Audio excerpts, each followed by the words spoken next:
I'm hesitating to get into this, but also like I love how blunt you guys are on your podcast, and so I really felt like I was also walking into the lion's den here, and but I wanted it, you know. We're not that scary.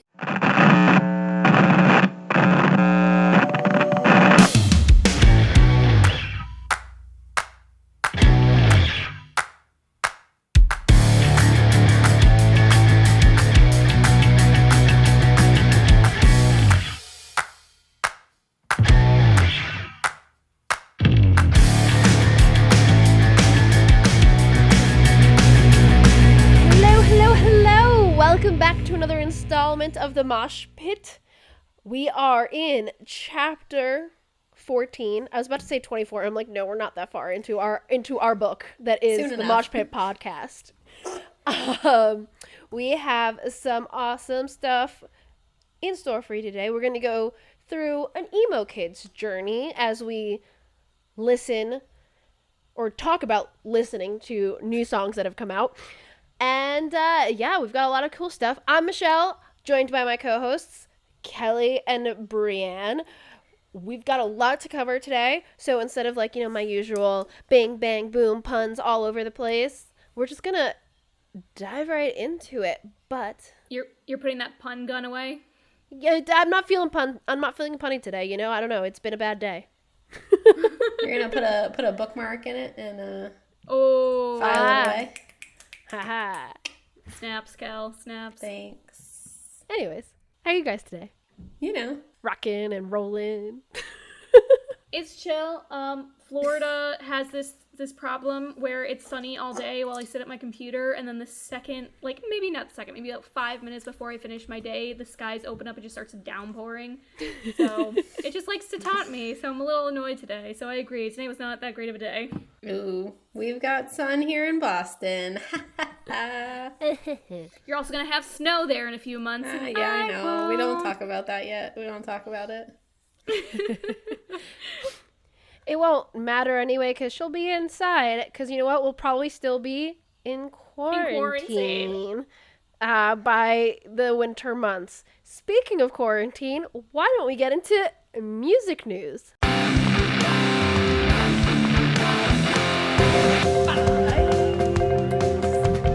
right, first song up on the list.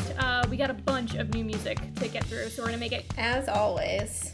We've just been throwing new music at everyone for the last, 2 months. Well, really, the bands have been throwing new music at us. It's true. We're catching it. We're gently sharing it with all of the fans. Just like us, bands are basically trying to fill their time during quarantine. Speaking of which, Blink-182 released a 2-minute song called Quarantine, and it is interesting. It's very tongue-in-cheek, very... sign of the times kind of situation, and it gets real dark and real political towards the end. But the video, though, is super cool, so I would check that out on YouTube. What'd you guys think? Yeah, I mean, I dug it for what it was. Overall, it's just mad. I'm not gonna listen to it, I guess. But it was fun, relatable, and it was kind of really on brand for Blink, except, the intro was, super cool. The music, it gave me, a lot of Green Day vibes, and I'm like, oh, interesting. What am I listening to again? Oh, wait, there's Mark. It's Blink-182. But, yeah, no, it was cool. I liked it. And the cover art was very on brand for Blink and the pandemic itself for, I'm sure, many men. I'm not gonna lie, I didn't actually see the cover art because I went to YouTube to listen to it, so I don't know what it looks like. Give me a second, I'm gonna look. Oh, here comes Brianne's live reaction. Shut up. Cover art. Horrified's gonna be the reaction. Oh! Oh! Not where I thought that was going. Uh-huh. Yeah. Okay. It's a good reaction. Yep, that is very Blink. That is very, very Blink. It is. Yeah. Bree's got no words. Nope, there are none. It's just everything's gone. I think Michelle said it perfectly. It's pretty good for what it is. You have to take it for what it is. Because, I mean, it's a song to kind of chronicle this time in history. And, like, if you think of it for what it is, it's not bad. Like, it's got, you know, you can tell it's Blank. It's got their, you know, flair to it. But it also has, like Brie was saying, the political side to it in the second half of the song. So I thought it was pretty good. I probably won't, like, go listen to it a bunch, but... I appreciate the fact that, like, you know, when we're older and have kids in their teens and whatnot, I can be like, the quarantine of 2020, you're learning about in history books, listen to this song, it basically has everything in it. You read my mind, Brie. I was just going to say that. This is going to be like our We Didn't Start the Fire. Yeah, right? Ooh, but not even close, because it's definitely not on par musically or lyrically. Well, fair. That's all right. Other things we'll tell our kids about one day. State champs. Duh. They are obviously one of me and Michelle's favorites, but Brienne will hopefully be on that train very soon. State champs released their full unplugged EP. Finally, they were releasing a couple songs. We had already heard 10 a.m. and Crying Out Loud, which we all loved, so the hype was super real. I was very excited to hear the rest of it. And go back to listen to our other episodes to hear what we thought about it. Yes, do that. Very good idea. There were 2 new songs that we hadn't heard yet, 1,000 Hearts and The Recipe. Both were obviously very good. I have no bad words to speak about State Champs. 1,000 Hearts had Saxel Rose on it, which amazing. He's just like so killer. And The Recipe was also very good. I started crying. I'm really not sure why, so I'm not going to talk about that because I don't know what made me cry. I don't know if it was just like the day, and then like I was listening to a lot of The Life of acoustic Kelly songs about like love, and I don't know. I just started crying. Yeah. So then there's that.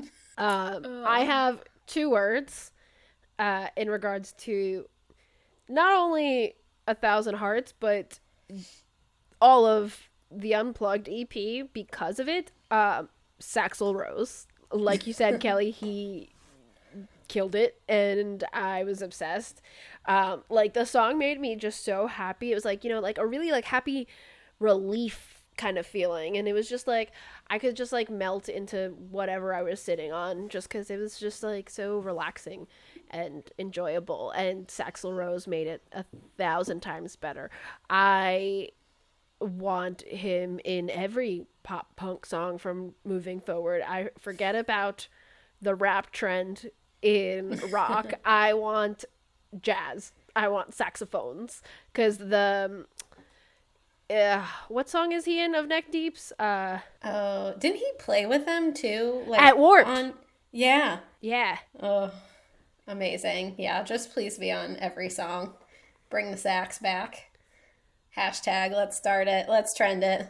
I did not listen to it specifically because this, hopefully, next episode of Brienne Doesn't Know is going to be on State Champs.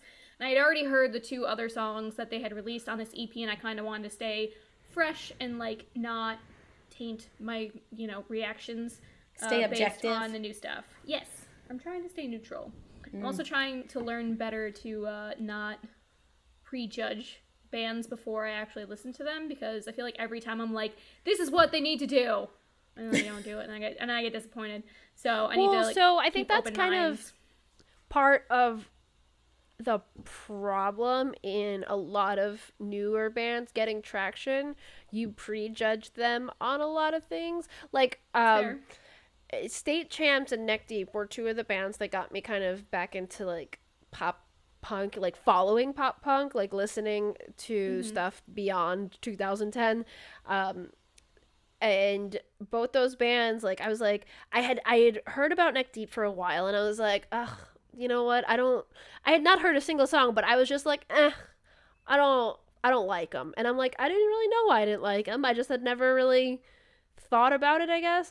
But then I actually gave them a chance. I gave State Champs a chance, and I was like, oh my god, I'm in love. But yeah, that's definitely part of it. Like, you know, just people just don't give bands a chance properly. That's fair. Yeah. You know what bands you should give a chance to? Seaway. They are, what is this? Their third album now? I think so. Yeah, so they just announced that they are releasing a new album October 16th on Pure Noise Records, Big Vibe. And they released the title track along with the announcement, also called Big Vibe. And I was really feeling it. It's very much Seaway. It was definitely more popish, and that's definitely very them and very kind of typical pop punk nonsense, you know, like talking about quote unquote the girl in terms of, you know, like her old Rush t-shirt, mud splattered Chevy, cherry red lipstick. You know, actually, as I say all those things out loud, it sounds more like a country song than a pop punk song. Especially, yeah, like the mud I feel like they could Chevy. easily throw something about cowboy boots in there, and you'd be like, Daisy Dukes. Yeah. If they put like more of a, you know, if they took out the drums a lot of the song and put more of a twang on that guitar, it could easily be a country song. Yeah. I want someone to do a country cover of it right now. Oh god. I don't know how I feel about this song. To be fair, this is also a band that's going to be that is on our list for Brienne Doesn't Know. But the song itself I liked, but the whole idea about like the big vibe and like whatever, I just feel like it's so Gen Z mainstream verbiage. Like it's kind of like saying like lit in a song. You know what I mean? Like I don't feel like normally that kind of, you know, conversation piece doesn't end up in pop punk songs. It ends up in like the mainstream top 40, you know, pop songs. So it's weird for me to hear, you know, it's and if it does end up in a pop punk song, it's usually like a throwaway line or like a troll almost, versus this is just like it's just very, I don't know. It threw me for a loop, but I do actually like the song. Brienne, I feel like you're showing your age. Shut up! No, because I get damn kids and their big vibe. I'm about to show my age. I didn't even know big vibes was a term that people say. Like, we say vibe all the time. No, I guess I get what you're saying, but you have to think, like, Seaway, I actually don't know how old they are, but I'm gonna take a guess and say that they're probably, like, early mid-20s, and you have to think about it. They are Gen Z, so that's the way they're gonna be talking about it. If you think about, like... All 5 of them are 28. Oh, they are? They're our age. Okay, fine, I was wrong. Whatever. They're but too old whatever. to be talking like this. I say big facts. I say big vibes. I say these things that, you know, the young kids say, and I feel weird saying them, but they've kind of worked their way into my vernacular, and I guess, I don't know. I don't find it that weird. I don't know. It threw me a little bit. You're so hip. I am so cool. You guys wish you were cool. me. I liked it. Obviously, like, I wasn't thinking about that term because, I don't know. But I really liked the song. I was a big fan. I feel like it's a song that's better turned up loud.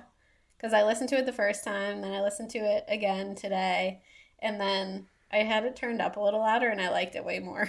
I don't know. There's something about listening to a song louder. You can just, like, hear more of the instruments and, like, more of what goes into the production and stuff when it's It louder, enters your and body more. You can jam to it harder. you can jam to it more. Really That's get actually... those big vibes. You get bigger vibes when it's louder, you know? Ah. I feel like that's half my issue with Brienne Doesn't Know, because I have my microphone and I'm listening to things, so I have to keep the volume pretty low on my computer so that way it doesn't overpower my mic. So it gets hard because there are times I'm like, I think it's like awkwardly, like I have to like rewind, play it higher, and then and whatnot. Editing this thing is a bitch. Put some, like, earbuds in your ear and then just listen to it in there. Yeah, I probably should. I don't even know if I have earbuds. All I've got are these huge fucking cans I've got right now. You can't use those monster headphones for Brienne Doesn't Know. Speaking of monsters, haha, our favorites are, you know, our boys. The reason why this podcast exists. The loves of our lives. The reason our friendship exists. Really, though. All-time All Time Low released a acoustic. Well, first of all Time Low was spread out across the country, and then they finally came back together, and now they're all in the same place after quarantining and all that nonsense. So now they're quarantining together. The boys are back. The boys are back. So now there's a lot of new content coming from them, which also includes they did an acoustic version of Monsters, and it was awesome.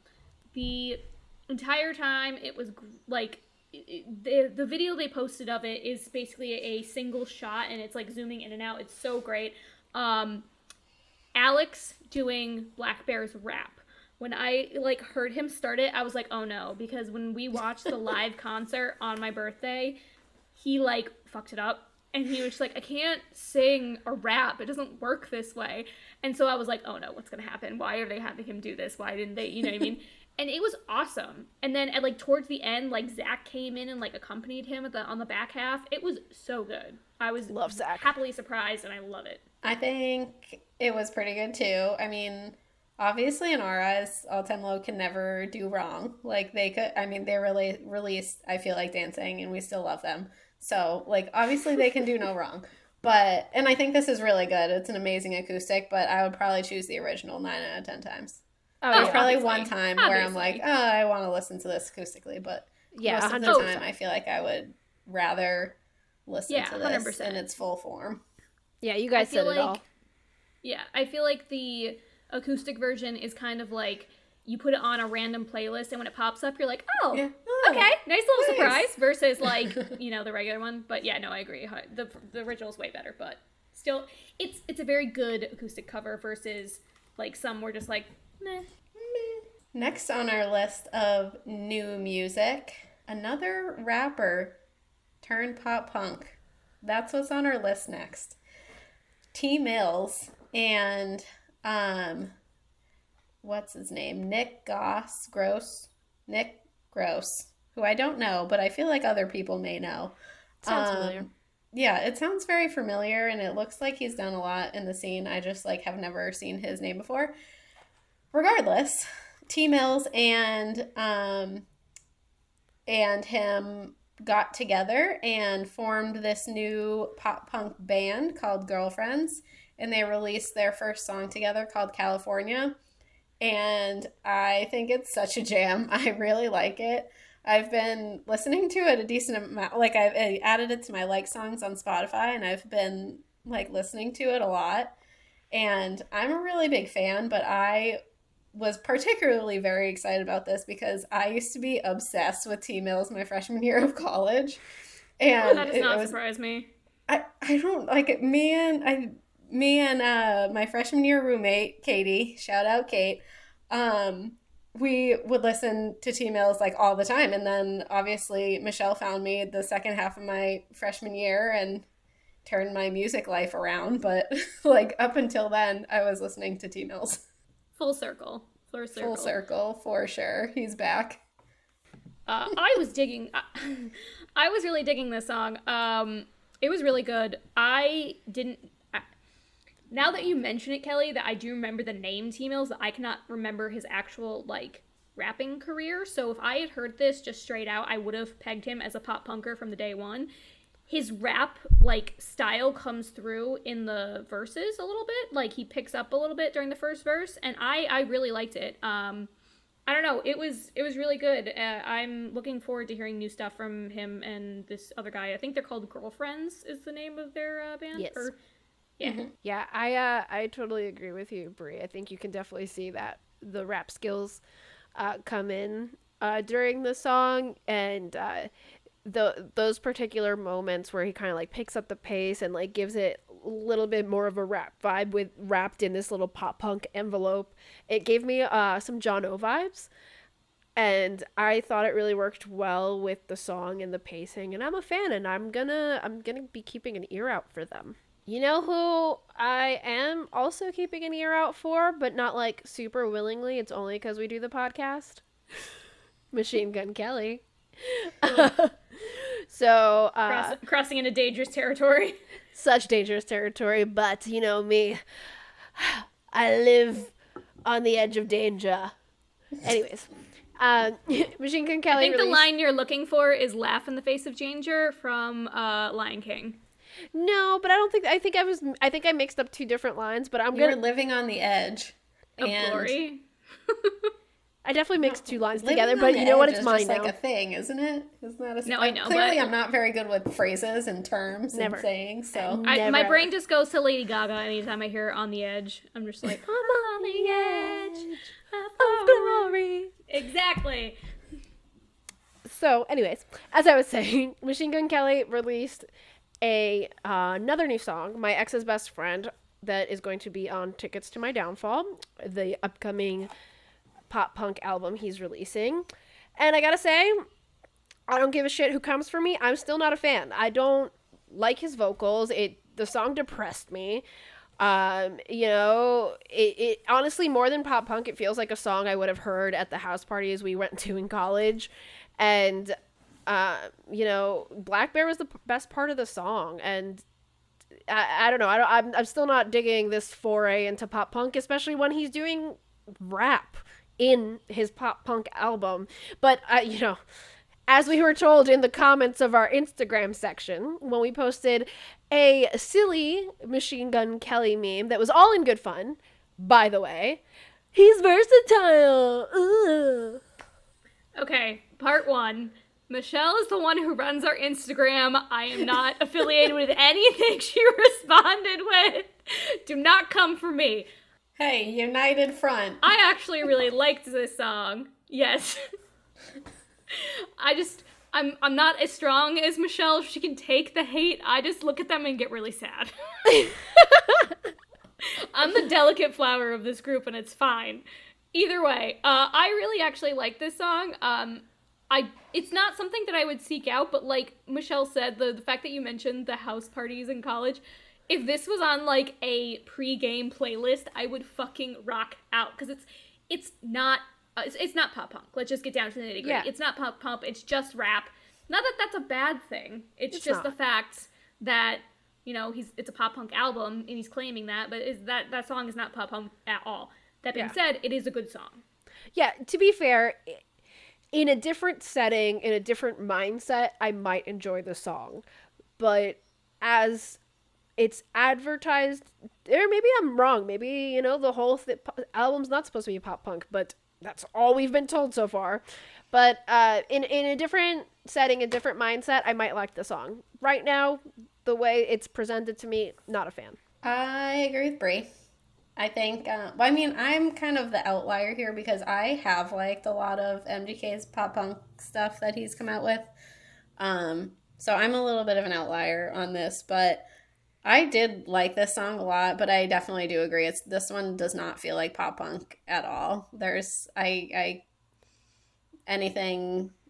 aspect of the song, I can't really relate to pop punk. The lyrics, the, guitar, drums, like none of that really.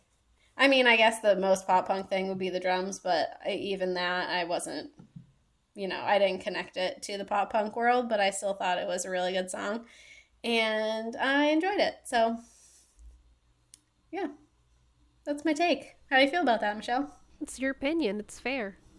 Yeah, he's just being versatile, so. That's just versatile. That's all. What are you gonna do?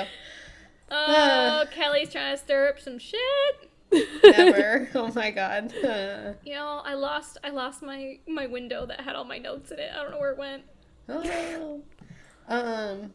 Well, that is all of the new music we have to share with you this episode. We've been throwing new music at you for multiple episodes here, obviously. So you've got a lot to listen to from the new singles we talked about today and our couple past episodes where we talked about Neck Deep's new album and Broadside's new album. So tons so much for new you music to go listen so much to. New music. Go listen to all of them, whatever your heart desires. All right, on to our next segment of concert news. Very excited to say that word out loud because haven't been able to say that word out loud a lot, but guys, it's been like over 160 days since I've been to a concert, and I want to cry. Sad. That's very sad. I don't feel good about that at all. Nope. Gives me all sorts of funny feelings in my tummy. Yeah. My last my concert heart was makes my All heart Time Low cry. in April of 2018. No. Whatever. No. Was it 2019 or 2018? I just remember it was Slayton's That's sister's a birthday. very long and time I ditched ago. her birthday party to go see All Time Low. I was like, sorry, girl. I'm going to this dive bar by myself to see All Time Low in Jacksonville of all friggin' places. Gotta love it. Oh, Anywho. jeez. Well, in the concert world, obviously, things are still turning to live streams to, give us our concert fix.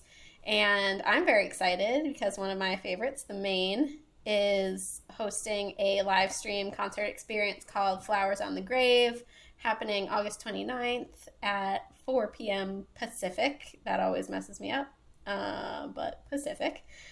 And it will essentially mark the end of the You Are Okay era, and they're going to perform all of You Are Okay front to back, and then plus some of their fan favorites from the rest of their catalog.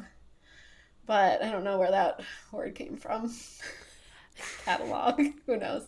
But I'm very excited. You can buy tickets for $10 online. They've got some merch and all of that. But I'm very excited because I miss them. I'm a fan of their funerals for their albums as they move into new eras, because it's very unique to The Main, and I really enjoy it because it does give you almost like a closure on the era, and you're like, you're sometimes you're not ready for a new album because you're still rocking to the old one, and this gives you okay, we're done. I'm ready for the next one. Exactly. Yeah, I love it. And they also put out on their Instagram, I think today, they shared a suggested drink menu for viewing at home, and they have their own cocktails with their song names, essentially. Ah, well, we're gonna have to prepare those. Mm-hmm. You know it. So, aside from this concert, which is a live stream, there are no real concerts going on, at least not in the US, because the pandemic's still raging on, despite, in places like Wuhan, where the virus originated, there's been massive pool parties and music festivals in other countries. Live concerts here are going to be a no-go for a while. But fear not, because we will still be getting our live stream fixes. Aside from bands doing their own live stream concerts, Paris Vizon, concert photographer and videographer, she's been out on tour with bands like Newfound Glory, and Eric Rogers, an audio engineer, tour manager, production manager for over 15 years out in the scene. They teamed up to create Hello TV. Basically, they developed this platform to keep. Is there multiple O's on that, or is that? Yes, there was multiple O's. Oh, I see. Yes. But yeah, they developed a platform to, quote, keep the music playing and the fans engaged. So yeah, it's a live stream platform basically for music, and they have a whole schedule out. And it's not just pop punk; it's a variety of music. So everybody can go enjoy. And in particular, what I'm really digging about their platform is that right now they're donating a portion of their proceeds to Music Cares and the National Independent Venue Association, which, if you guys don't remember, we've mentioned them before. They are trying to save our stages because we know our small venues are where we go to see our bands, and those can't die. We can't let it happen. So go check it out. Because, we all need our fix. True that. All right, moving on from concert news, we're moving into just random little tidbits from throughout the scene. Again, we're revolving back to our boys, way back when, probably not their first song, but their probably first big song that everyone knows. All Time Low's Dear Maria music video is probably definitely their breakout single. Yeah, And that music video in general is just great. Iconic. It's people know it. Iconic is the word I was looking for. I was going to say infamous, but I'm like, no, that's a bad thing. I need something better. So yes, the iconic music video, Dear Maria, where, you know, the band's at a strip club and the whole thing, and then the stripper has like a monkey. It's a whole thing. The girl who plays the stripper in the music video posted a TikTok about her being in the music video. Basically showing behind the scenes pictures of her hanging out with the monkey, and then she's like, oh, you don't believe me? And she holds up the top that she's wearing in the music video, and like she has it still. And she looks the same. She does not look like she's aged a day. Yeah, it was really cute. Like, it was nice, like, seeing this little, like, flashback into, like, you know, all-time lows past. The all-time low fandom, like, blew up over it. She was getting, like, tons of questions, and they're like, how'd you get it? And she's like, well, I tried out, that's all. And you know, it must have been really cool, because, like, she said she was 19 at the time in college, and you know, they were around the same age, 18, 19 at that time, and I'm super jealous, because I would have been like, all right, we're best friends now.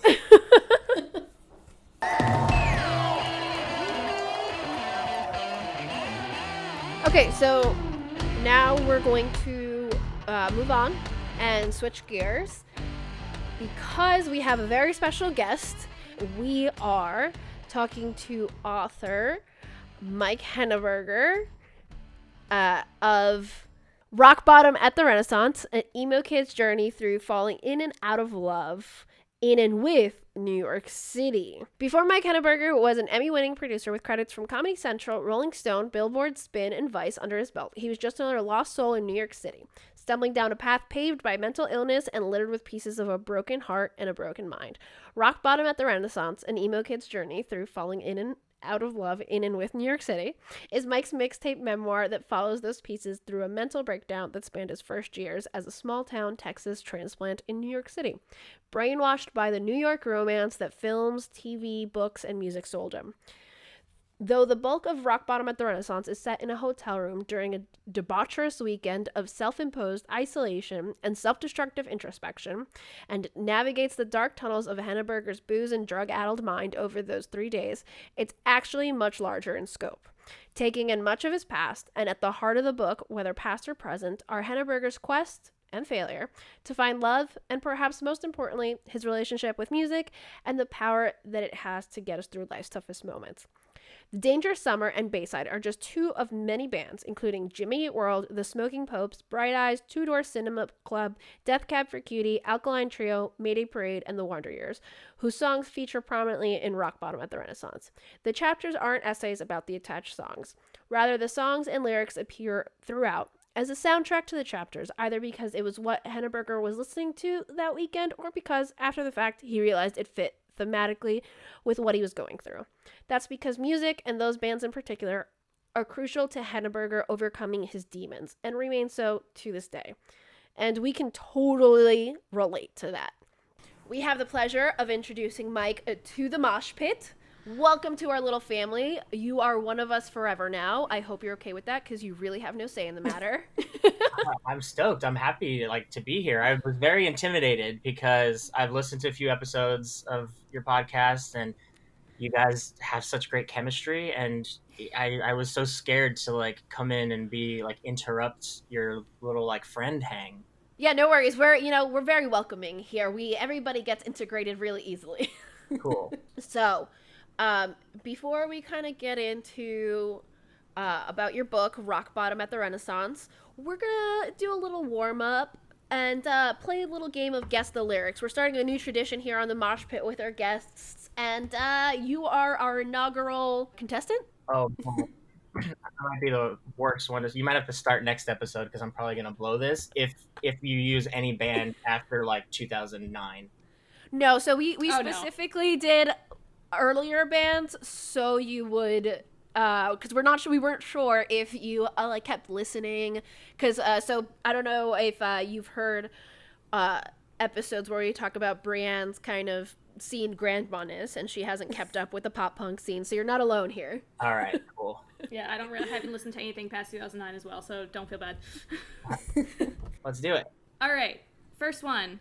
They taped over your mouth, scribbled out the truth with their lies, your little spies. Oh man, I know this one. Oh, that's Paramore. Oh yeah. Rush. Yeah. Yeah. Yeah. Crush. But yeah, you nailed it. Stoked. Ooh, good one. Okay.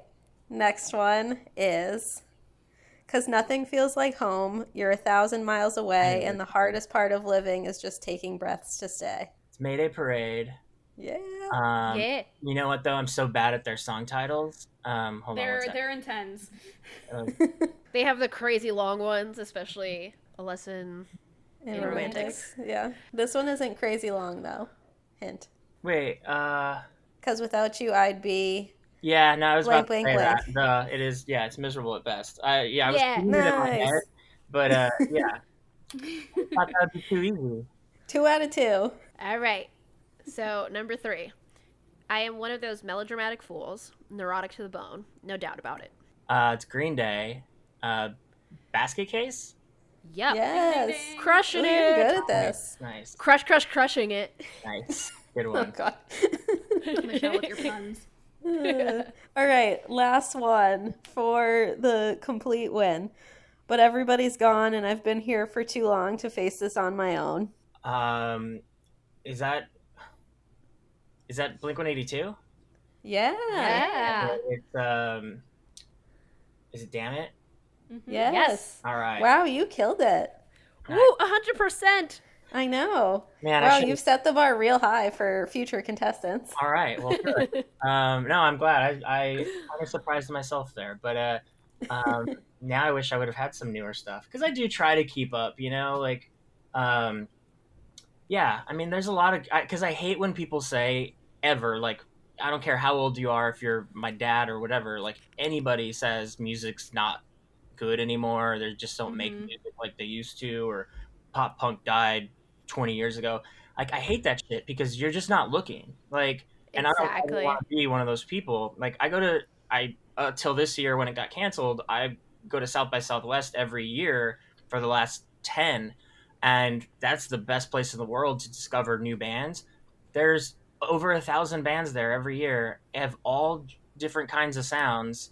So like, you just don't know. Like, you're just not looking, and there's good stuff, good new stuff everywhere. And now it's just overwhelming to try to keep up. You know, that's my problem. For sure. Yeah. No, it's definitely out there. People just need to find it. Yeah. And that's what we're here for at the Mosh Pit. No, and you know what? I'm gonna say first before we dive into everything, you guys are great at what you do. Like, I started listening when I first started talking to Michelle about doing this, and I'm so like impressed by the level of like music reporting you actually do. Thanks. Yeah. For us, it's been a passion for a long time, and you know it kind of for like how these songs impacted you throughout your life and how you wrote about in the book. It's been they've impacted our lives too. We talk about how, you know, certain songs bring you back to certain times, and you know, there's so much to this book, and obviously the part that resonated with us was using music as a way to cope. So I guess what got you into pop punk and emo and all these bands in the first place? Yeah, so when I was a kid, when I was like 13, I guess, I was a skater kid in my little hometown. So it's kind of funny, like the skaters there, we kind of only knew how to be skater punks through like reading Thrasher or watching movies. So like we just kind of like knew that's how you're supposed to be. And I mean, it's not like we sought it out because of that. We like learned about punk bands from skate videos, and we saw like how people dress and how people act from skate videos and stuff, like, and reading magazines, and it just like fit, you know, it just made sense that, yeah, I mean, I hated my principal and teachers. I didn't know that was punk rock. I guess I'm punk rock, you know, like, so, yeah, it's just like through my little skater punk group. This is like 96, and were any of you guys alive in 96? Yes. Yes. Okay, cool. Not very old, but yes. Yeah. We were little, but we were alive. We existed. And so like skating with all those people. Like, we're in this small little town. It's like an hour away from the nearest city, which still isn't even that big of a city. So like people would like mixtapes of punk bands would get passed around our little group. And that's just how we found out about it. I know, I've never thought about this actually, but it was just exactly what I needed because like my parents had been divorced for probably like 5 years at that point, but it was never really stable. Like my mom was a single mom and we moved houses like every couple years, and then I would end up in a different school district and have to switch schools. And like I could see my skater friends. That's it. Like that was my constant. It's like even though they went to different schools or whatever, we would all meet up and skate at certain times and every day in the summer. And so punk rock was just part of the only constant I had, which was that group of friends. And yeah, so it just stuck with me. And the Juliana Theory, I think, is the first emo band I ever listened to. Oh, love them. I probably On Top of the World. Oh yeah, yeah. I mean that whole record, "Emotion Is Dead," still holds Yeah. up to this day. I listen to it all the time. I bought the 20th anniversary vinyl the other day. It's It's definitely one of my top 5 albums. But I probably discovered emo before like years before I heard the word emo. Because I grew up in a small town where we just weren't hip to like music. So yeah, I mean that's just it. From skaters to like being in a band and like staying in that world, it just kind of all stuck with me. Yeah, for sure. It was just like a part of your personality and your lifestyle. Because, like, I mean, what you just said, like, you were listening to emo before you even realized it was emo. I can totally relate to that. Like, off the top of my head, I think probably first like emo stuff that I listened to would have been like My Chemical Romance in 7th grade. Yeah. Because I specifically remember I was introduced to them by my music teacher. He played "I'm Not Okay for Us" in class. Oh wow! And it was just, yeah, it was super cool. That's awesome. Yeah, and like I was already kind of like into pop punk because at that time, like Fall Out Boy and Blink, they were really popular at the time. They were actually in mainstream listening mainstream radio, so like that was already stuff that I was kind of into, so it was definitely right up my alley. And then that's kind of where I started developing my music taste, and then all of a sudden I realized I'm like, oh hey, it's emo and pop punk, the stuff I like, so I guess I'm an emo kid.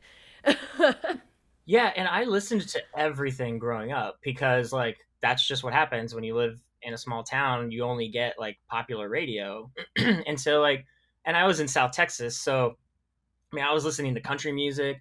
I was listening to like Spanish music because my mom's Mexican, and like this guy who kind of helped raise me is, and so there's a lot of Spanish music around me.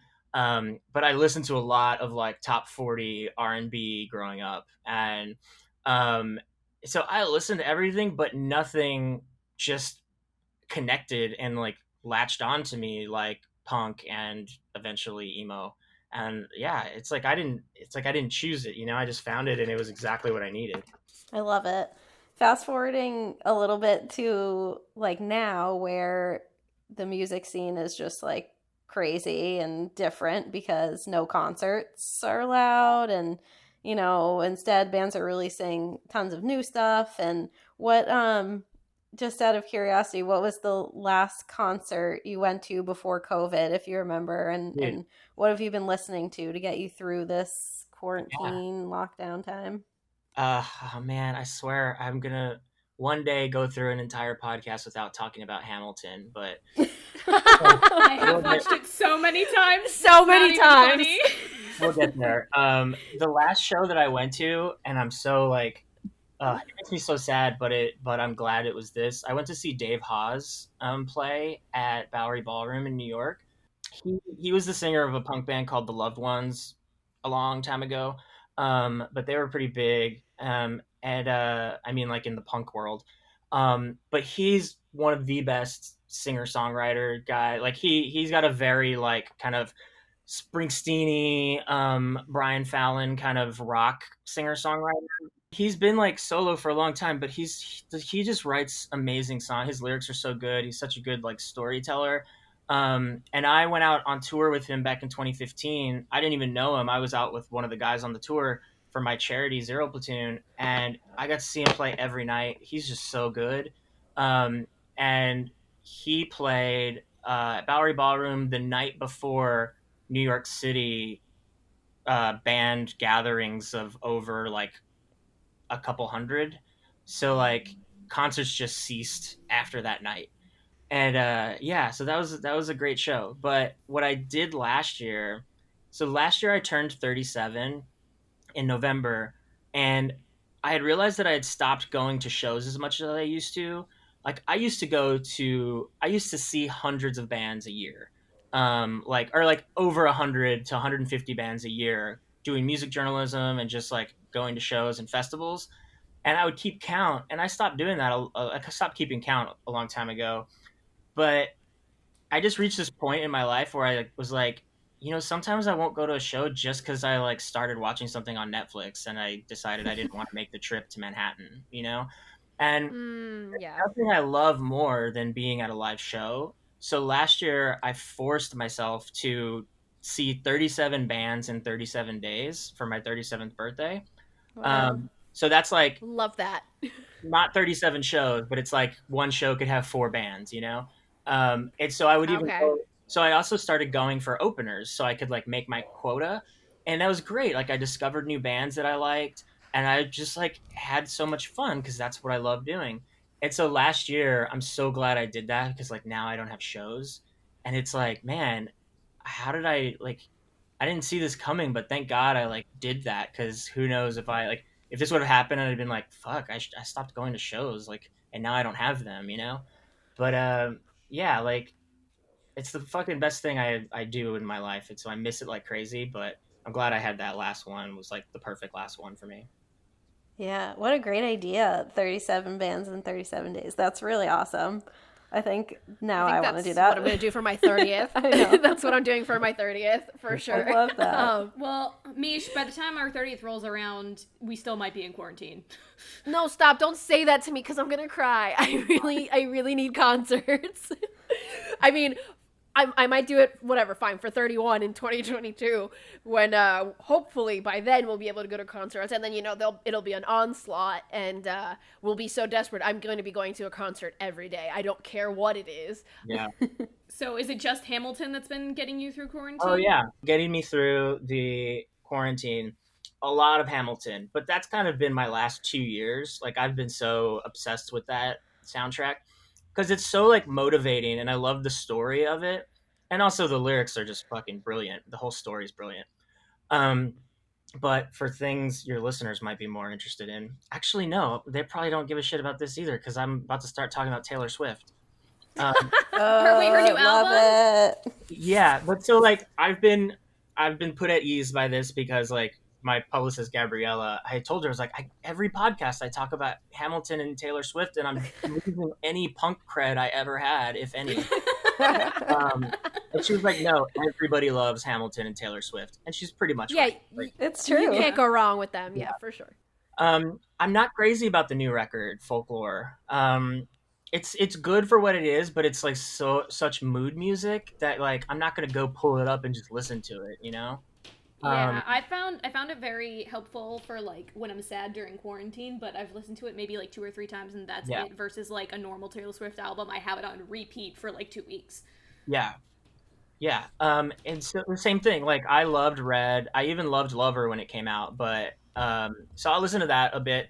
But yeah, man, I'm just I do a lot of Spotify radio on like Smoking Pope's channel. I do that very often. Like if I'm cooking or cleaning or whatever, it's usually Smoking Pope's Spotify channel, which will throw you like the Menzingers and Alkaline Trio. So yeah, that's where I've been pretty much. What about you guys? Educate me right now. Well, there's been a lot of releases. I mean, we could just direct you to our whole podcast. Yeah, no, there's been so much music. We just did a track-by-track review of the Broadsides Into the Raging Sea, which, spoiler alert, if anybody hasn't listened to it yet, we gave it an A-. Cool. Yeah, so that one's really great. good. Neck Deep has released a new album. Newfound Glory released a new album. Stand Atlantic. Atlantic released a new album. So yeah, we all time low. We've been listening to a ton of stuff. Go Radio has come back. Motion City soundtrack has come back. So there's been a lot of stuff going on. I keep seeing Stan Atlantic's name pop up on my feeds, and I think what's kept me from listening to them is that I just get this I don't know why. I can't even tell you why. Maybe I've just seen a picture and they're all pretty or something, but I get a real boy band vibe from them. And so no. I haven't even tried it. I'm not saying I have no thought that they're a boy band, but I was afraid they'd be like a super radio made pop punk band, and I haven't listened to them at all, so I know could be completely off.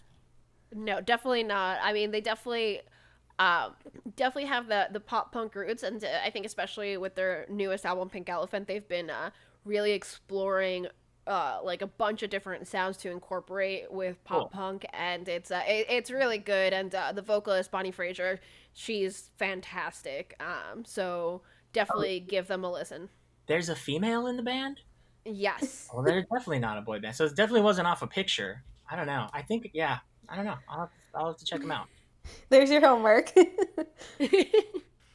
So you mentioned that you had been in, multiple different bands when you were younger. What is the best part about being in the band? Man, I still to this day, I say, and I haven't played in a band in 13 years. Wait, that's not true. It's more than that. 17 years. But still to this day, I tell everybody there's nothing like it. There's nothing like being on a stage and playing music to people who are listening and singing along to your songs, or enjoying what you created. And I did stand-up comedy for 4 years, and it's been a really good feeling, the reactions and comments I've gotten from people about the book. But even still, when you're in a band, you get that, but you get to share it with your friends, so that just makes it so much cooler that it's such a true thing that as you grow older, you lose touch with your friends, and you everything you did as a kid was with your friends. So all the good feelings you have till you're 20 are feelings that were shared with other people, and that's why they're so good. And I think that's being in a band, man. It's you're not only experiencing something great, but you still get to do it with your best friends. And so that's really beautiful to me. And that taught me how to be a good friend. And it taught me how to just be a good business partner, as far as collaborating with people that you click with and respect. Cause I'm a horrible collaborator with people I don't respect or click with. If I'm forced to collaborate with somebody, I'm really bad at that. But when you guys are all on the same page, it's beautiful. I think that's the best thing about being in a band. For sure. And it definitely, collaborating is hard, and everybody needs to be on the same page. And if they're not, then yeah, you're going to run into the problems where all of a sudden this thing you love doing isn't what you're doing anymore. I mean, for us, we did the Moshpit as a radio show in college, and that was, oh my god, me and Brianne graduated 7 years ago now. And I would say we met over a decade ago, Mish. I just realized I know. Doing this. Wow. Yeah, and so after college, this wasn't on our radar, but in recent years, we joked about picking this up again and doing it as a podcast. But then finally I think we were all in a comfortable enough spot where we're yeah, you know what, let's do it. Why aren't we doing this? And until we were on that same page, it was never going to happen. Yeah. And then quarantine hit, so now we have plenty of time to do it. Exactly. So, you've talked about the bands you've been in. We touched on that you're a music journalist, you were writing about them, you've done photography, producing. Is there anything in the music scene you haven't gotten to do yet that you want to? I would love to produce a record, actually. I produce videos now. I produce and direct videos. But I would love to produce a record.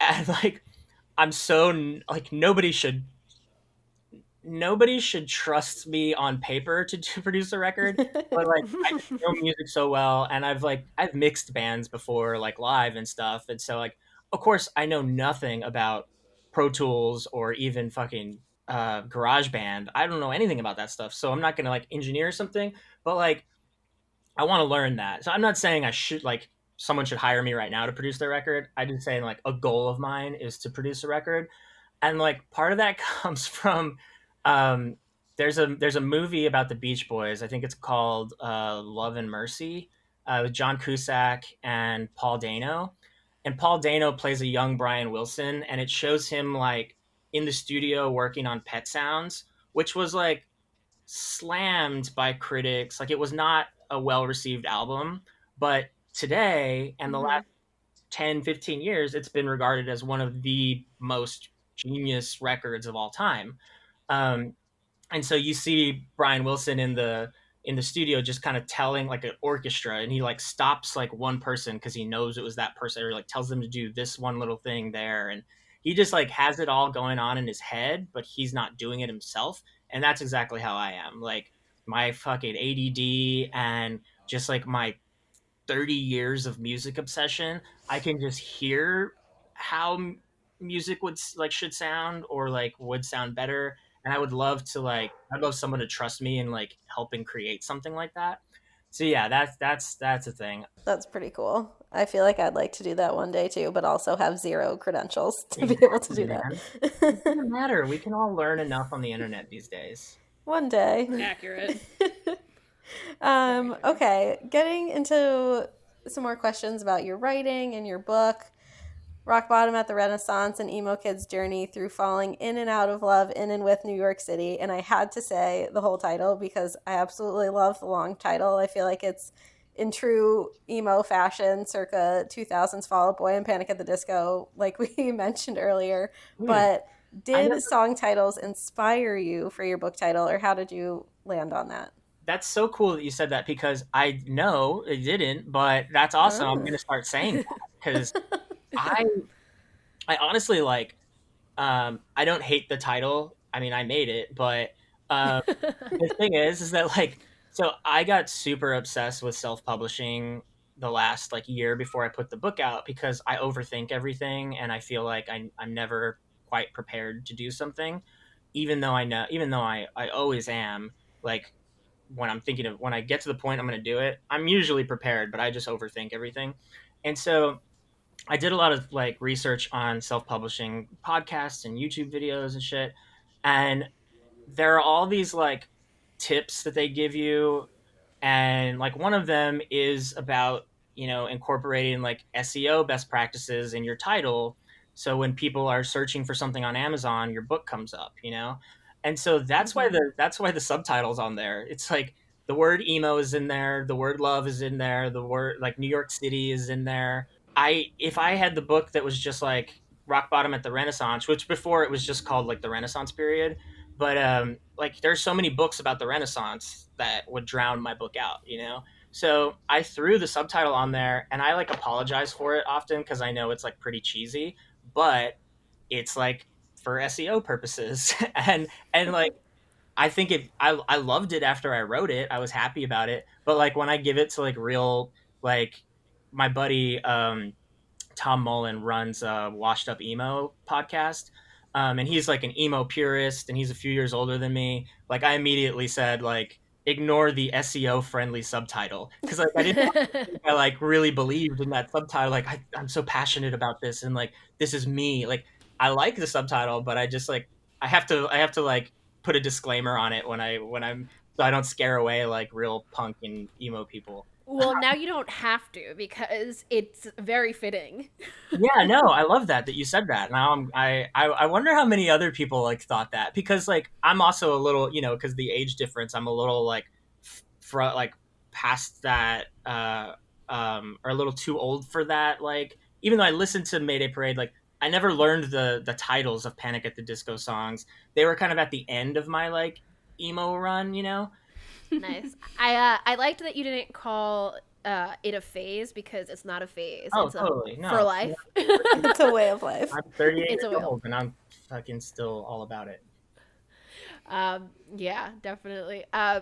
So you mentioned like having like a disclaimer on your work and all these things, and we're our worst own critics, and you've talked about being critical of your work and scrutinizing it, writing for yourself, and what helped you get the confidence to submit your work and self-publish this book? Like, what was that decision and journey looking like? Yeah. So like the self publishing is probably the easier part of that to answer first. um, I self published because one, I had held on to this book for so long because I didn't have the confidence, and I know that like pitching it to publishing companies and agents and all that, you gotta make time for the rejection period, um, which I'm super like confident in my work and my ability. Um, and so like, but I understand that just like being in a band and going to record labels, these people see themselves as the gatekeepers and as the authority on this stuff. And so like, I don't expect somebody at a major publisher to understand the emo world, like I've had so many people tell me about how this book, has affected them, and it's only been out for like a month and a half, for like 2 months. And so I know, because I come from this world, like who this book is for. So I don't want to waste a year sending it to people who don't understand that and reject it based on their ignorance, not reject it based on it not being good. They just don't know where it fits or know what to do with it. So I didn't want to waste my time doing that.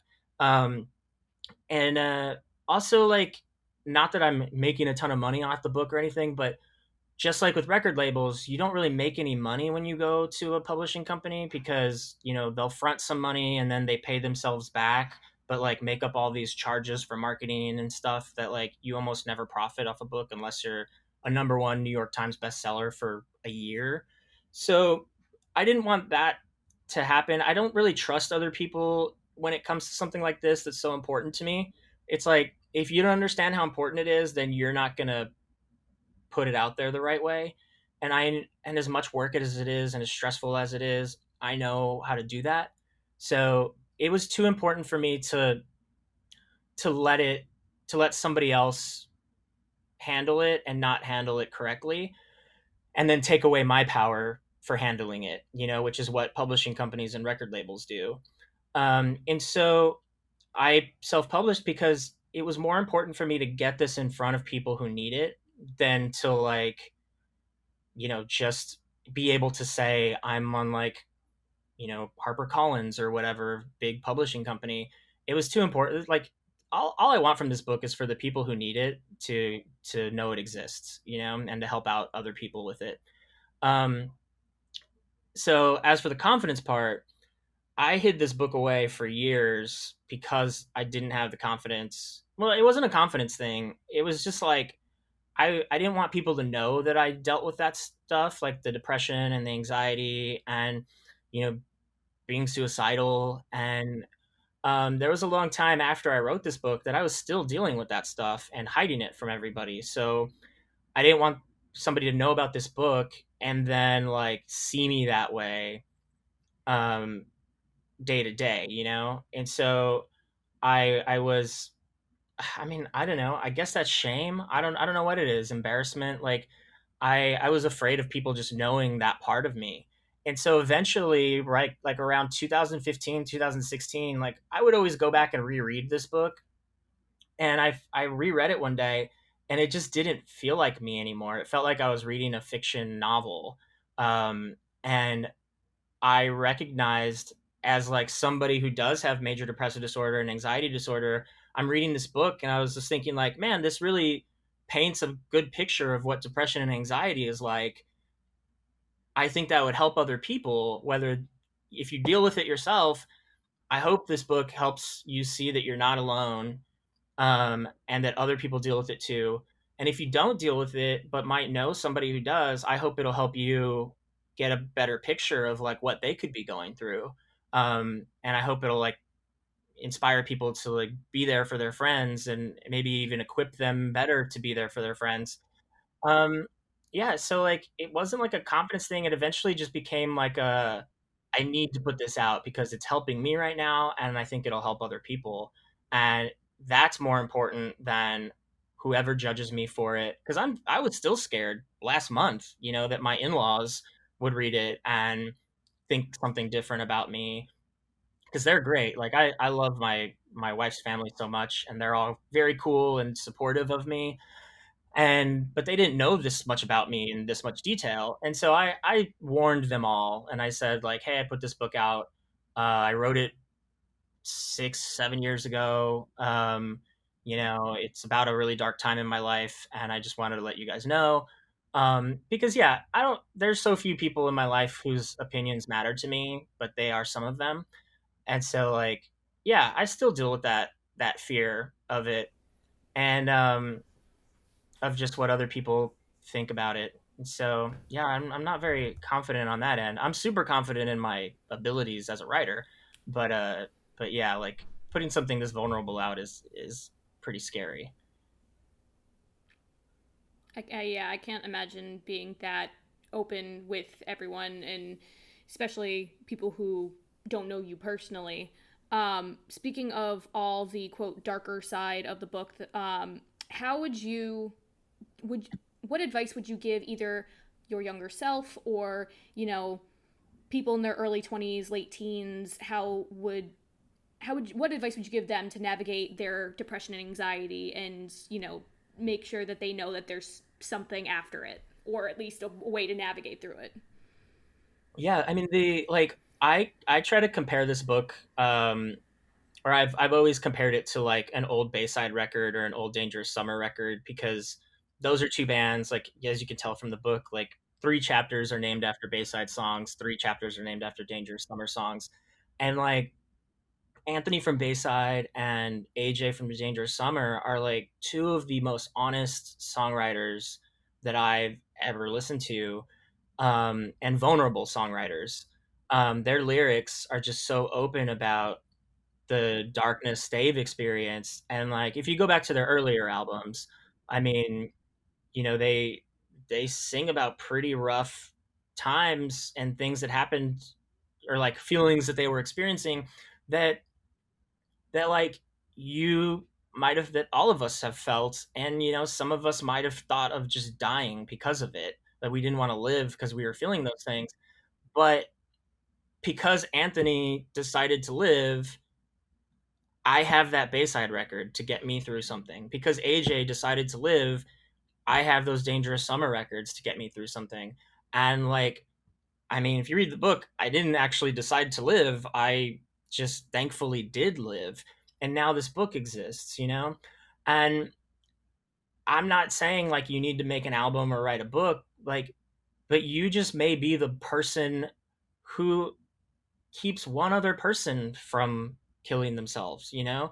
Like, and that's not even like a responsibility you need to take on. But I've been able to do so many amazing things in my life after I wrote this book. You know, I finished it probably like 7 years ago, but like I got to interview AJ from the Dangerous Summer about my book. Like we like sat down for 3 hours, shared a bottle of scotch, and just talked about my book. And he is my favorite songwriter of all time. And like 10 years ago, when I was listening to Reach for the Sun on repeat for fucking months, like I never thought I'd get to sit down with that guy and like talk to him. I never thought he would be a fan of my writing. Like that's insane to me. But like if I killed myself, I never would have found that out, you know? And like I, you know, worked at Comedy Central for a bit and got to work with one of my comedy heroes, and I won an Emmy with him after this book. So like every dark thing that happens in this book happened and I didn't die, and then I got to do that, you know? Like, but those are just what's cool to me because that's who I am, you know? Like every person in the world has their cool things, their goals, and their like dreams and ambitions. And sure, they might seem impossible, but dude, I'm a fucking poor kid who was raised by a single mother who worked minimum wage jobs.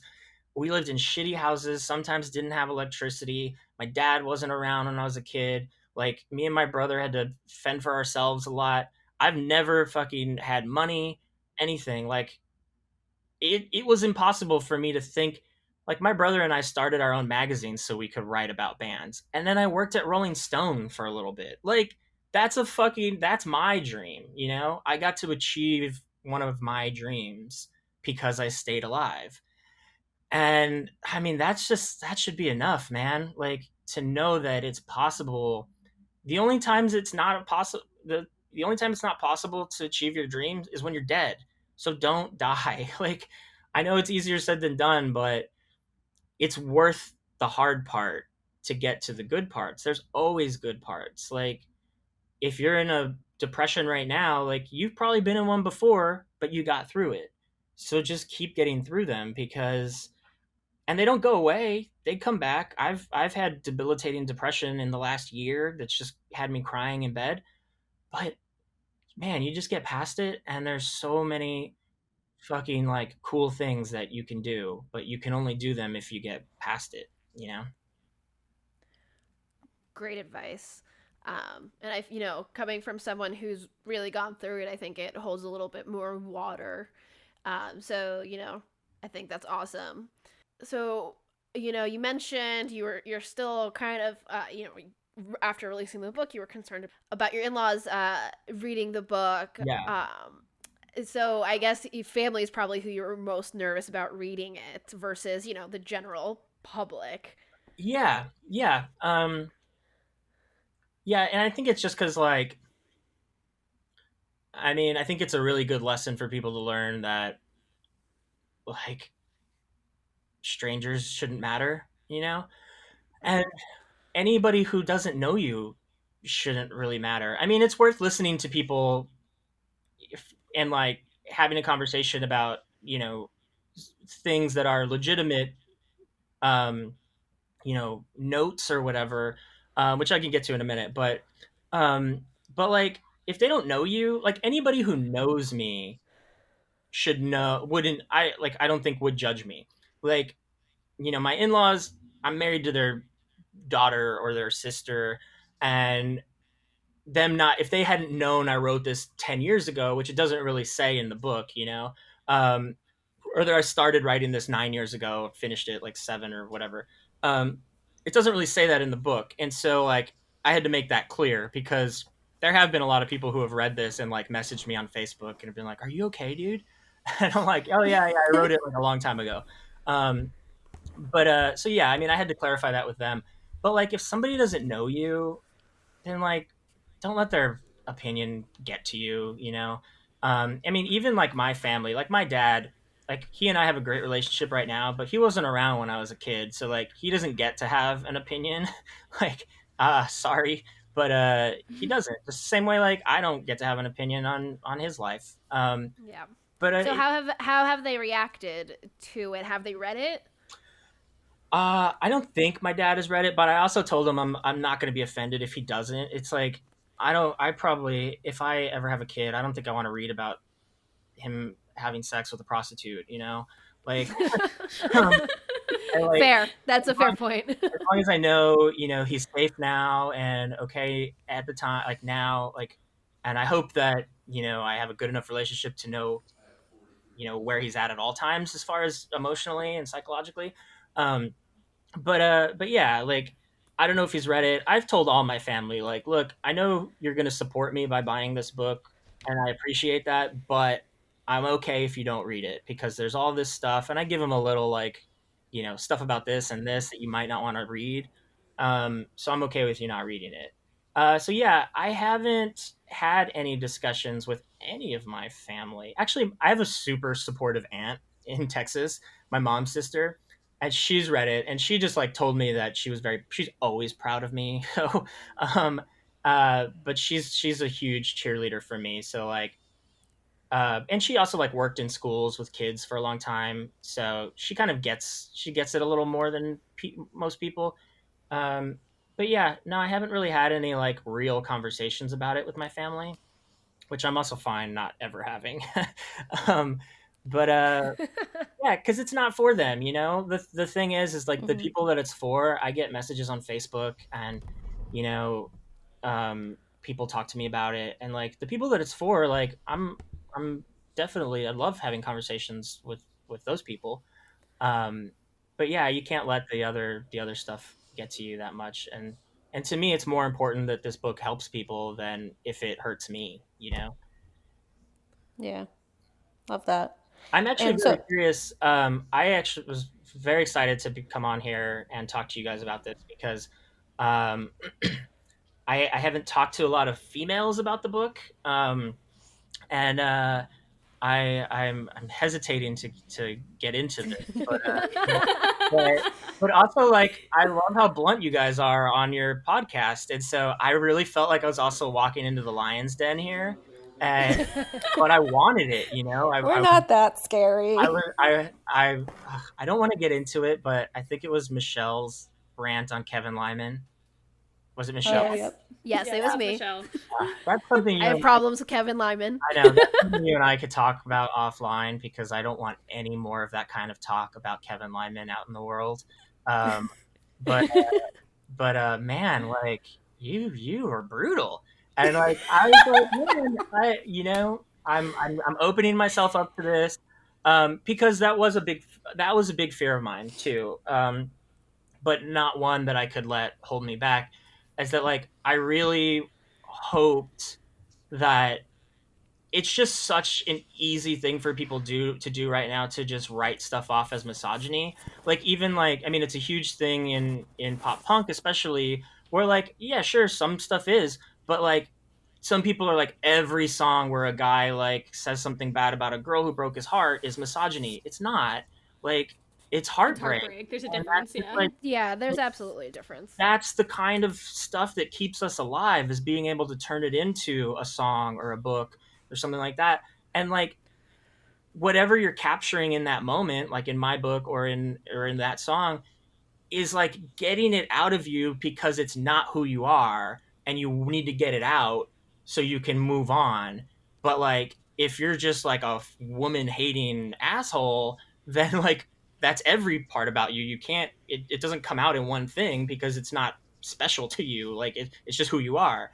It's so like, but like, it's so easy right now for people to just write everything off as, something worth canceling. And I'm definitely like for those conversations happening, but when they're conversations, not when they're just like, this motherfucker said this and fucking cancel him. Here's his fucking social media, go get him. But like, you don't want to talk about this and like see why that happened, or maybe try to convince them that they were wrong if that's how they truly feel, like change their mind maybe, or you just want to fucking crucify them, you know? Yeah, I think it depends on the situation. There's Totally. always, gray area as to how people react and everything. Because, like, in terms of, like, bands, for example, obviously, like, we sing about, we relate to the songs that these bands write about their broken hearts. And, Yeah. and typically it's guys writing about girls. And, I don't think I've ever really taken offense to a song in terms of that, like, and I think that relates out to other for outlets like your book, for example. Like, um everybody has their shitty parts of them that they might not be proud of. I think it's always just depends on the person, on whether they grow or not, like Yeah, exactly. right now. We recently talked about on the podcast, there's a lot of sexual assault allegations coming out, sexual harassment allegations coming out. Yeah. And I mean, it feels like it's just so much, and like, it's just bullshit, and like, I think it's just finally coming out. And I don't think it's necessarily wrong to cancel people. I think it just depends on how you want to do it. Just like, I can sometimes separate the art from the artist, but other times, that the person taints the art, so I think that's kind of where a lot of that comes into. Yeah, and it's a lot harder with bands because like, bands aren't the one person who did something, in the cases where that's the case. Like, although I don't know, sometimes I'm like, that's such a hard world, because like, I'm pretty sure that every time I was in a band or on tour with people, like, we all knew what we were doing. It's like when a member of a band gets busted for something, and the other band members are like, oh, we had no idea. I find that hard to believe, because like people, you're in a van for fucking 8 hours. You guys, yeah, you talk about things. So, but like in the cases where it was just like one person and it, you can believe that nobody knew about it, it sucks to like cancel the whole band because of that. There's 4 or 5 other guys in there who are working so hard to do something, like brand new. Like I haven't heard anything about the other brand new guys, and that's such a good band that we'll never get music from again because like the whole band had to get canceled, I guess. But then also there was like, I don't know. There was like, seemed to be remorse there, and like what do we want from people? Like, do we want them to change, or do we just want them to like die? Like, I don't know. Like, do we want people to realize they were wrong and become better people, or should they just die? Like, yeah, I think it's we do want them to become better people, but I think it's a waiting game, and yeah, because otherwise all the stuff that they do until you actually see a difference in the person is performative. Yeah. And but I guess like after a certain point, once they're out of the limelight, we don't know if they're becoming a better person or not. Yeah. And like I think in terms of brand new, I think the rest of the band, they're not what we think about when we think about brand new. So I think that's why like a band like that was canceled. But like other bands that I can think of, like when I think of Simple Plan, I don't necessarily. That's also because I've never been. I love Simple Plan. I'm a huge fan, but I've never like invested my time into knowing anybody except Pierre. Yeah. So if something happened to one of those guys.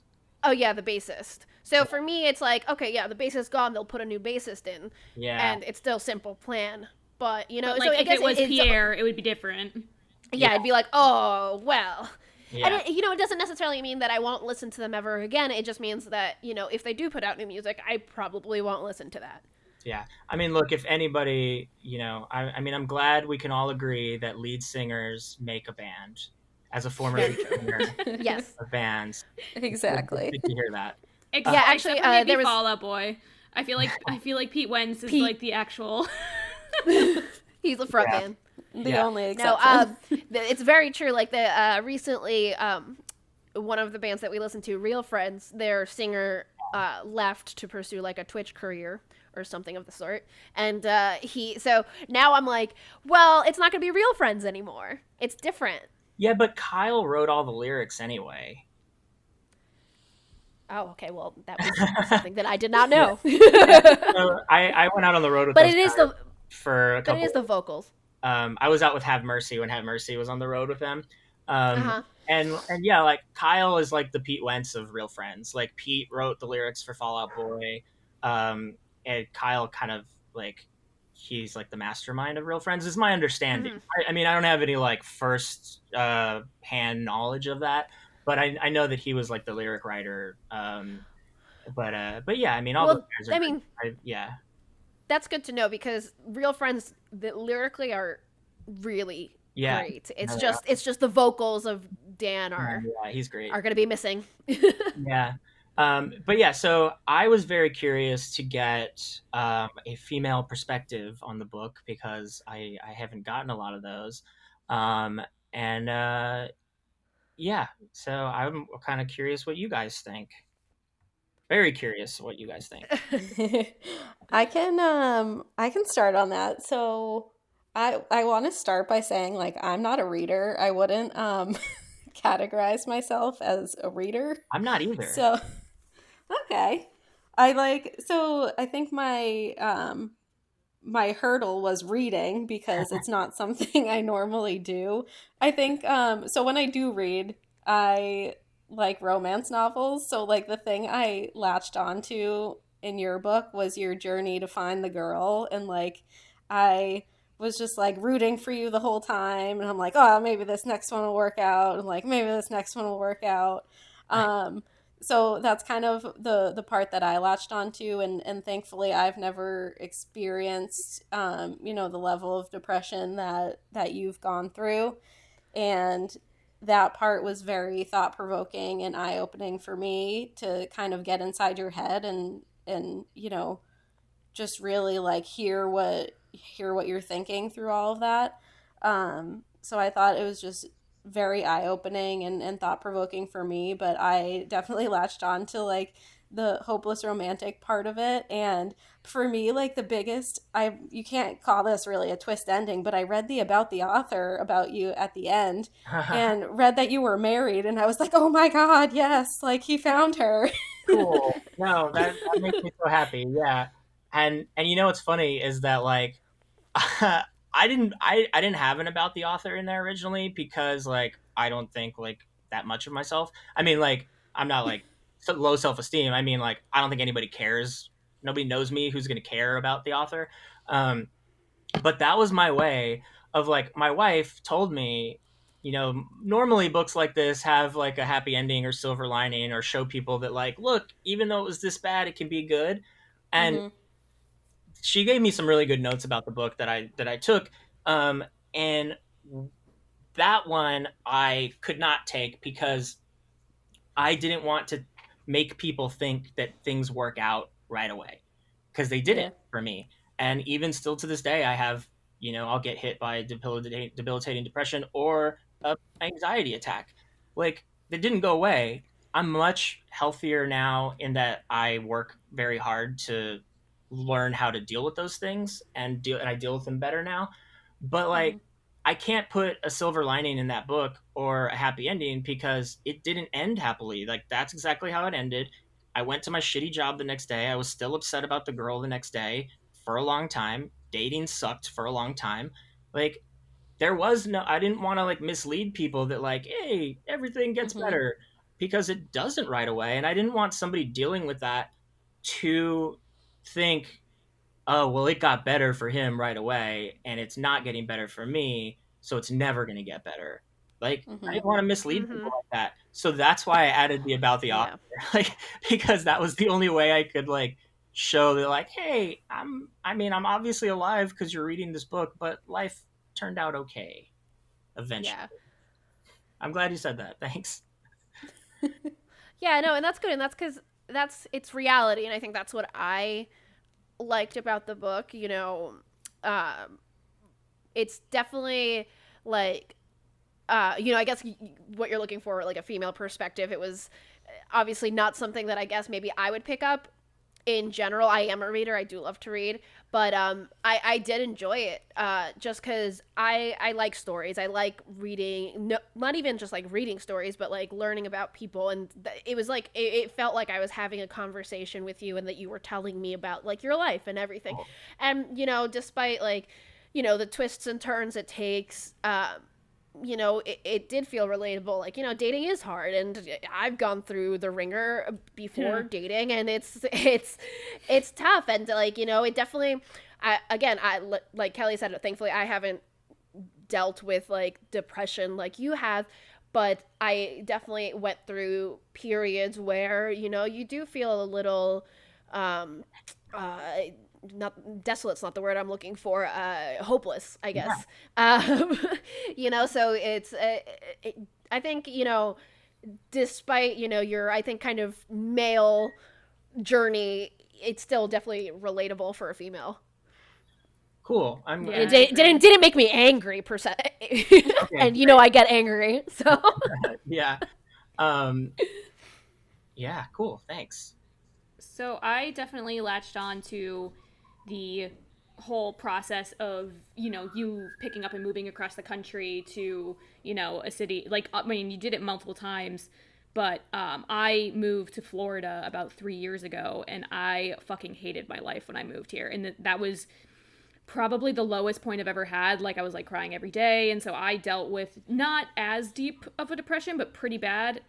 So I definitely identified with that journey of trying to navigate like a new place. And mine was a little bit interesting because I moved here without knowing anyone. I just moved for a job, and it definitely made me feel better about like I'm not the only one who deals with this shit.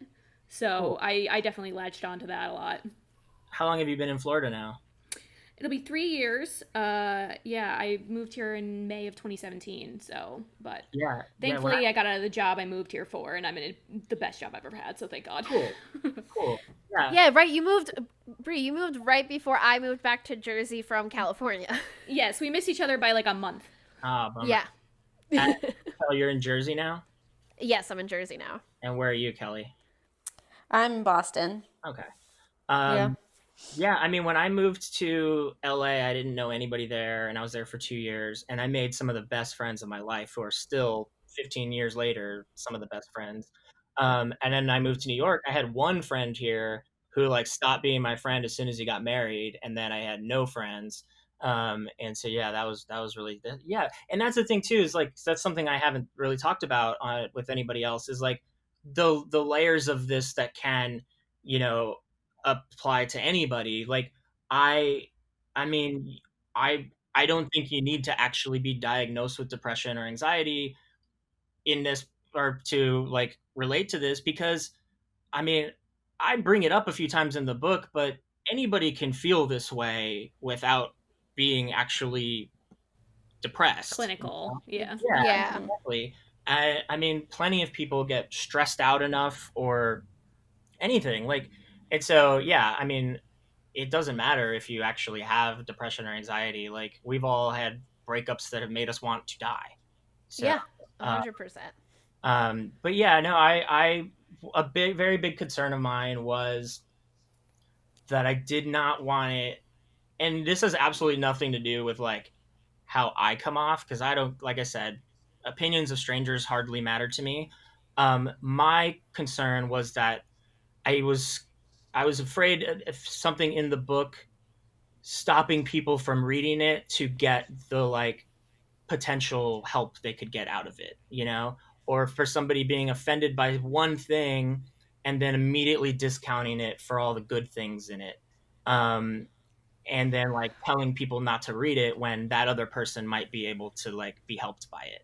Like that's Yeah, my, I think it helps that, it's it despite like it kind of being like unsure of exactly when you wrote this book, it's clearly in the past. yeah. So I think that also helps for people to view it as something that happened and not the kind of a person that exists right now to be offended by, if that Yeah. makes sense. Cool. Cool. Well, thank you. You've made me feel a little less worried about it.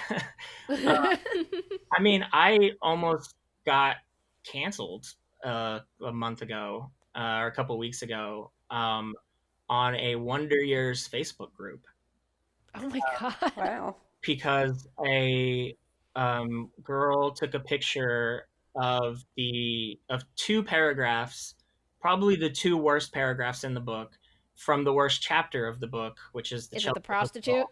Yeah, and she posted those paragraphs completely out of context, and called me a misogynist racist, and because I just happened to have never dated an African American female when I was a kid, and that makes me a racist.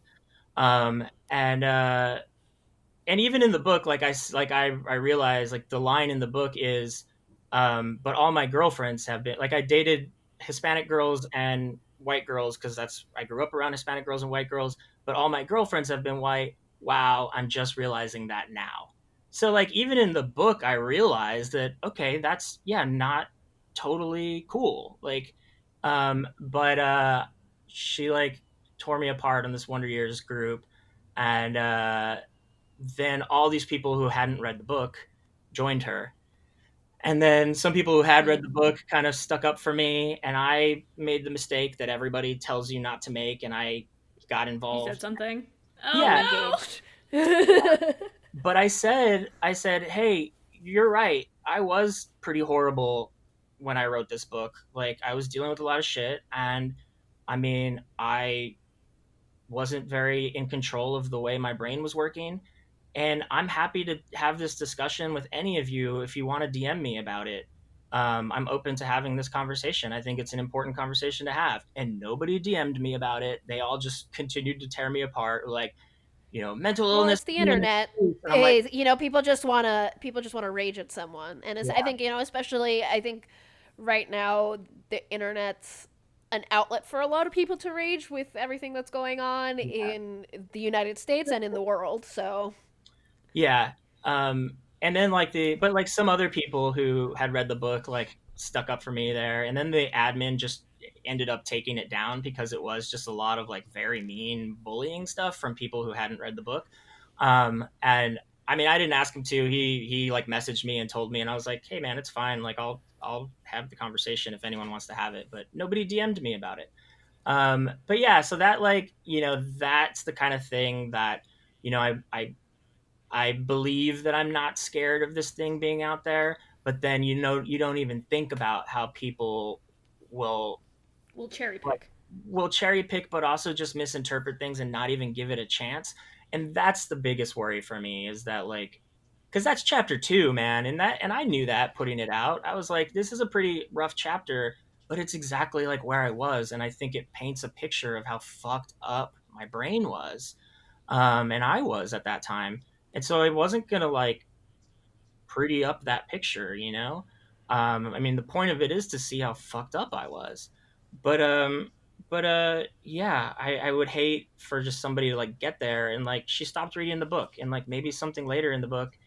Um, and I mean, look, I had this experience firsthand. Like, of course, my wife hates that chapter, you know, but Mm. and it made her not want to read the rest of the book. And I sat down with her and I read chapters to her. So if something caught her at a weird way, I could talk about it with her. You know, I can't do that with everybody, nor do I care about enough people like I care about my wife to do that with. Um, but uh, but yeah, I get it. And then after when I was reading her chapters, she was like so much more like calm about it. She was like, "No, it's so different when I hear it from you," or like, because of course she's reading it with like that thought in her head, like, oh, this fucking book about my husband dating other girls and fucking other girls. And like, she's not going to like, read it with a completely open, unbiased mind.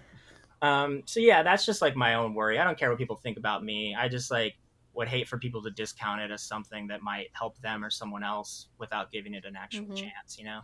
Yeah, and I'm gonna make a confession. I actually had a rough time getting through that chapter, and I was like instinctively like, okay, if this is gonna be the whole tone of the book, this is gonna be very interesting. But then as it kept going and the chapters went on, it was like, okay, I get the arc that is happening. I get where you were coming from, and I got where you were trying to lead people. And I don't think it would have. I mean, obviously I read it because of this, but I don't think it would have stopped me from reading the book. But it was definitely like I really hope this isn't the only, I know. mindset.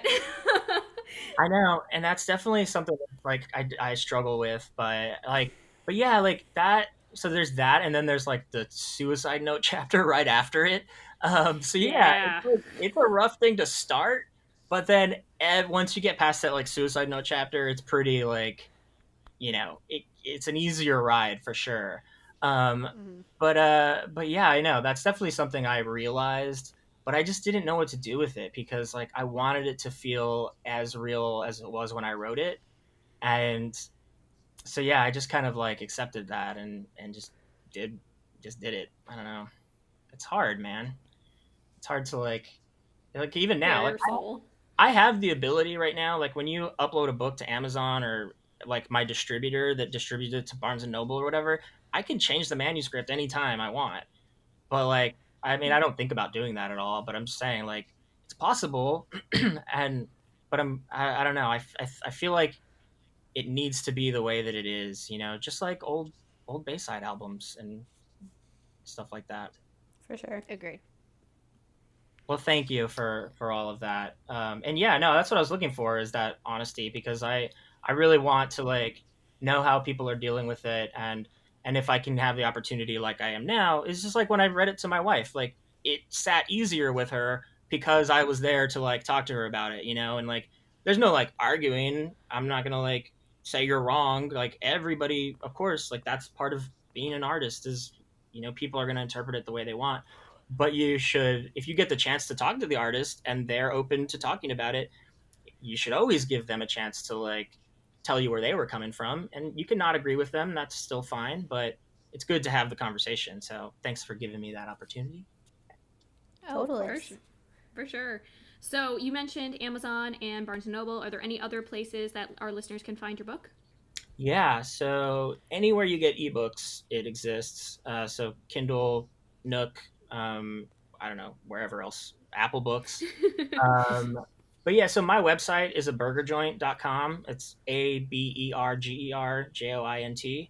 And you can find links on there to wherever you can buy it. You can even buy it from my website, which I'm actually selling signed and like personalized copies on there right now because I'm trying to raise some money for the audiobook production. I have a very cool, I'm so excited about like the person who's going to be reading the actual audiobook, which I'm sorry I can't say, but everybody's going to be very excited about it in this world, um, which I'll be announcing in the next couple weeks maybe, because I'm hoping it'll come out in September. So I'm selling, personalized copies on my website if somebody wants to buy one there. Um, yeah, and just, I mean, Amazon, Kindle, wherever. Awesome. Yeah, definitely go check that out to all of our listeners. Mike, it has been a pleasure. Do you have any final comments that you want to share? No, thank you guys for having me on and making it very comfortable. Like I said, I was a little nervous about this one, but that was fun. Keep doing what you're doing because I love it, and there needs to be more good music reporting out there too. And you help an old guy like me learn about new bands. There you go.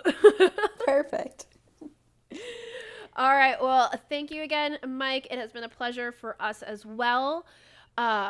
Again, you can find Rock Bottom at the Renaissance and an emo kid's journey through falling in and out of love in and with New York City. Pretty much anywhere you get your ebooks. Thanks for joining us, guys. We had a lot of fun today. Go read the book. And as always, #MoshOn.